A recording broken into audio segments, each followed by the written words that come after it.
నమస్తే, నేను ప్రియా. మీరు చూస్తున్నది టుడే 9 న్యూస్ తెలుగు.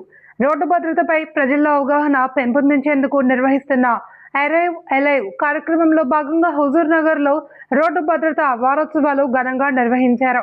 ఈ సందర్భంగా Huzur Nagar circle inspector G చరమందరాజు ఎస్ఐ సిహెచ్ నరేష్ తో కలిసి బుధవారం పట్టణంలో అవగాహన ర్యాలీ నిర్వహించారు. ర్యాలీలో పోలీస్ సిబ్బంది, ప్రజలు పాల్గొని రోడ్డు భద్రత సందేశాన్ని విస్తృతంగా ప్రచారం చేశారు. ఈ సందర్భంగా సిఐ చరమందరాజు మాట్లాడుతూ, వాహనం నడిపే ప్రతి ఒక్కరూ ట్రాఫిక్ నిబంధనలు తప్పనిసరిగా పాటించాలి అని, ద్విచక్ర వాహనదారులు హెల్మెట్ ధరించడం అలవాటు చేసుకోవాలి అని సూచించారు. అలాగే రోడ్డు ప్రమాదాల్లో గాయపడిన వారిని గోల్డెన్ అవర్ సమయంలో ఆసుపత్రికి తరలించి ప్రాణాలు కాపాడిన వారికి జిల్లా ఎస్పీ చేతుల మీదుగా 25,000 నగదు బహుమతి అందజేయనున్నట్లు తెలిపారు.